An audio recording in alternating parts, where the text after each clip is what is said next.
bag I want. Because this one since I kick.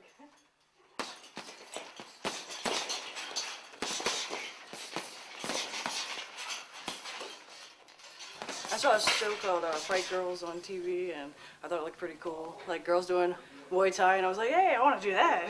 I just like the challenge, like the physical challenge, and I don't know, I like fighting. I used to, you know, get in trouble and fight in bars sometimes, and this keeps you out of that. Keeps you out of trouble. Oh Lord. I got arrested a few times, bar fights. The relationship I was in, like, probably caused a lot of that too. She was trouble.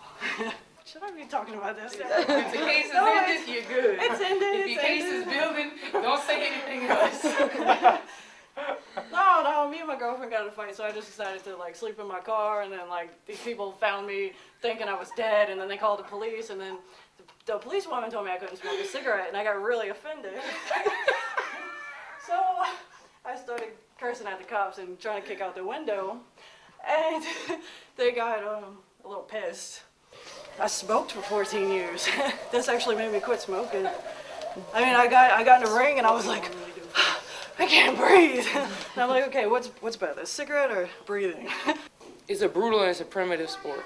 You know, they want to do all the business suits and the computers, and then you got us coming in, we're the brutes, you know. You can incorporate Katrina with fighting because it goes back to being primitive.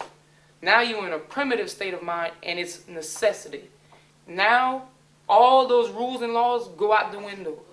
It's no more of that. Now it's necessity and it's survival. It's not law. And they look down on us ever since then. Because you are putting your life on the line, you know what I'm saying? You get punched in the head. I've had 3 concussions. More mental than it is physical in there. As long as you can take a punch, you can fight. As long as you can do the mental aspect of it, like visualizing where you want your punches to land. Got my nose broke about 10 seconds in from a headbutt. That sucked. I'm sure if I walked up to you right now and I like punched you in the nose and I broke it, it would hurt. But like your adrenaline. Don't do that. Your adrenaline. My ground game was better than hers. Her stand-up was better than mine. I got her on the ground. I got her like in a position to like rear naked choke her. I couldn't sink that in. It's like the rounds kept ending, and yeah. A lot of people couldn't get out of their houses. A lot of people died from drowning. A lot of people died in the Superdome just from like being in there for days in that kind of condition.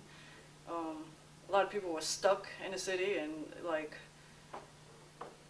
they just couldn't get the help that they needed. So, I mean, they probably, I mean, I think they're like still finding bodies. I actually don't have health insurance. Oh, wow.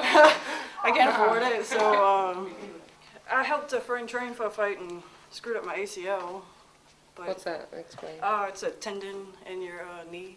It basically, like, I was in this position, she had me in a leg lock, and I tried to get up, and it just popped. And everybody around the ring heard it, and I, you know, a few days later, I'm like I'm thinking it's okay, I'm trying to like throw knees, and my leg just like collapsed. So that sucked. I was out for a few months. I had an apartment with like 2 friends, and we decided we were gonna get out like last minute. Like I remember seeing Ray Nagin on a television and him being, "This is the one," and I was like, oh, I think he's serious. Yeah, and it destroyed my apartment and the house that I grew up in.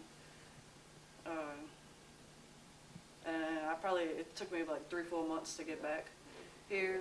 Like the French Quarter, like that was back pretty fast, because that's where all the tourists go. They focused on that. You go down in the Ninth Ward and it's still screwed up. There's still like nothing but abandoned houses everywhere. So not every part of the city is back up, you know.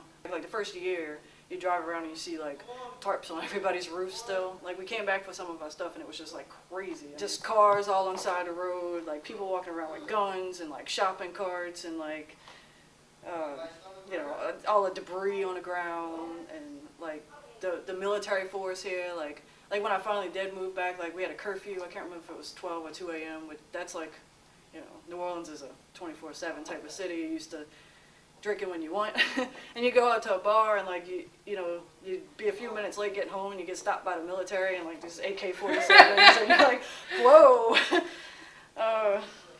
So yeah, that sucked. But like the first few months, like everywhere you went, no matter what street you were on, it was like piles of debris just like this. Like everybody just throwing everything out of the house because it was destroyed.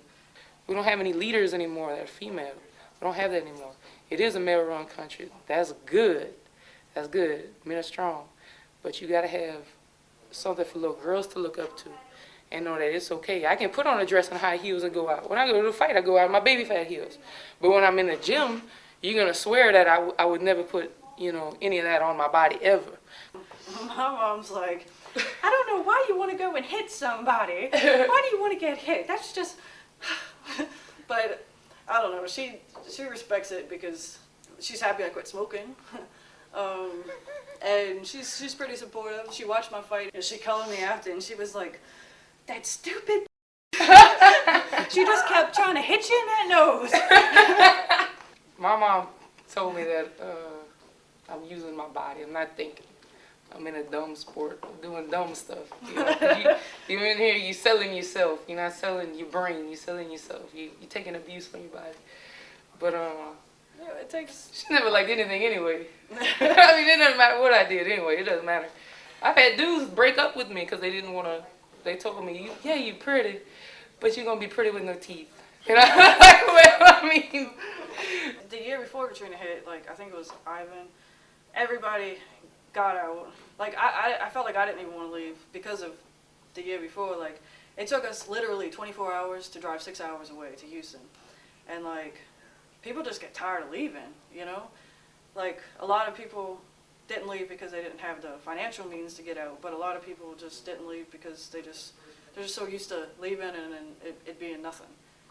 Still didn't expect it. It was really surreal, like watching the news in Houston and being like, whoa, this is real. Like everything's gone. And I was just in tears because it was messed up. It was bad, and you just had people screaming for their life on camera. Couldn't nobody do nothing. This was a year after Katrina. A cop put me in the back of the cop car. The other cop said, where'd you get this one from? He said, it's just another piece of trash Katrina washed over.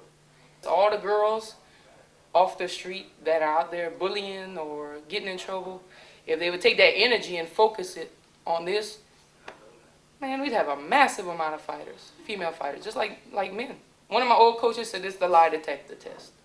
You think you're tough in there and you say you want to be in a fight. They put you in here, we see if you're going to lie or not. Like, a lot of people aren't comfortable with seeing girls get hit in the face. Some people like it. I mean, I don't know. Everybody seems to have some kind of issue with it. When you got females, they're like, oh man, it's the first thing they think is, oh, it's a cat fight. And then when they see them busting each other in their shit with closed fists, they're like, man, it's not a cat fight. These girls are really getting down. You got to be a woman outside the ring, and you got to be a man in the ring. I don't give a shit. You got to be a man in the ring. Because a woman's not going to sit there and fight you in a sundress. Like when I first got to Houston, everybody was super nice. Like, I mean, you go eat somewhere and they'd be like, oh, you're from New Orleans. Like, the meals on us. Like, they were really nice. And then after, like, maybe like a month, it was like a totally different attitude. Like, oh, you're from there? There was like bumper stickers that said, go back to New Orleans. Yeah. Like, it was bad. Some of the things like that, like, oh, y'all garbage, y'all trash, y'all hoodlums. So we had Katrina, the Saints winning, and the oil spill. And it snowed for Mardi Gras, so hell froze over. So we got a lot of things going on in Louisiana. I don't know if our reputation is getting better, though, or what, but we getting hit with a lot of things. I'm starting to think we're a government test site. I don't know, but the Saints won. I think we needed that. We need something. We needed that, for real. Like, the culture, we needed that. Was out there. It's a big deal for us, man, because, you know, after Katrina, we got a bad rep. Like pit bulls. For the rest of our life, we're going to be considered a certain kind of breed because we come out of Louisiana. The Saints won, and it was like, that's my people. You know, that's us again. We back on the map, you know. They couldn't let us have our glory for long. BP had to go and bust that thing. So, I don't know. Hopefully, you get some fighters out of Louisiana. Now, you know, let's rep it. We got Lil Wayne repping Louisiana. We got the Saints, you know. Let's get some female pro fighters out there. I had people in Miami told me I talk like I'm rapping. I said, what does that mean? Like, you talk like you rapping all the time. We got our own thing going on, you know? And it's just completely different culture. And then you push us off to the rest of the U.S., our food is completely different. The way of life is completely different. So hopefully this is another positive thing for Louisiana. Trying to be positive. Show them that we're strong people.